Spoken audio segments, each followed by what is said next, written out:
It's Friday, April 28th, 2023, and this is the Washington Times front page. Thanks for joining us. I'm George Gerbo. Congressional Democrats are anxious about a potential default on the national debt, but are sticking with President Biden's refusal to negotiate with House Republicans on cutting spending in exchange for raising the debt ceiling. Harris Alec and Ramsey Touchberry report Senate Majority Leader Chuck Schumer doubled down on his view that the Republican proposal is dead on arrival in the Senate and questioned House Speaker Kevin McCarthy's sincerity in wanting to negotiate. The House passed their measure on Wednesday. Complicating matters is that Congress doesn't have a clear deadline for raising the debt ceiling. The Treasury Department began taking extraordinary measures in January to stave off default when the government hit its $31.4 trillion borrowing capacity. Those emergency tactics are expected to give the government enough room to cover day-to-day expenses until, at least, the end of June. The Montana House voted to bar transgender Democratic Representative Zooey Zephyr from the floor from the rest of the session following her involvement in a protest at the state capitol. Valerie Richardson reports it's the latest heavy-handed crackdown by state legislative leaders as defiant lawmakers disrupt proceedings with overheated language.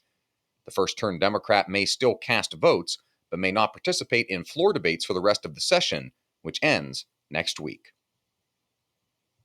The Department of Homeland Security announced an overhaul of its approach to immigration, promising would-be migrants new chances to reach the United States as long as they don't rush the border. Stephen Dinan reports the department's plan involves expanding avenues for entry, including more refugees, more family reunification, and an expanded use of the controversial parole power. The U.S. will set up welcome centers in foreign countries to tell would-be migrants about those paths. Officials said they still expect a surge of illegal immigration when the Title 42 pandemic border expulsion policy ends on May 11th. They hope the new steps will eventually persuade migrants that they can earn a chance to enter the country if they wait, but will be barred if they don't.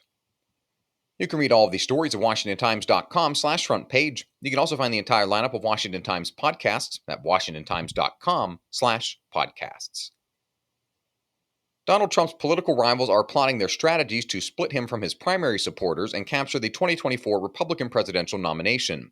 Seth MacLachlan reports the years since 2016 have given Trump a record to run on and a history of electoral losses that his opponents can target. The January 6, 2021 riot at the U.S. Capitol by his supporters and mounting legal woes have also become ammunition for some rivals. Other Republicans have tried to thread the needle between dinging Trump without angering his loyal base. And finally, Australian officials announced this week they're accelerating their domestic production of long-range missiles. Andrew Salmon reports the country is set on acquiring over-the-horizon assets to bolster its defenses. Australia and Japan are deeply skeptical of China's regional ambitions. Both are almost certainly also influenced by Russia's war in Ukraine, where Russia's difficulties have made clear the vulnerability of traditional defense platforms. Find all of today's front page stories at WashingtonTimes.com/front page or on the Washington Times app, and find us wherever you get your podcasts. Just search Washington Times in any major podcast app. You can also find us on Twitter and Instagram at Wash Times for breaking news, sports, commentary, and more. For the Washington Times, I'm George Gerbo.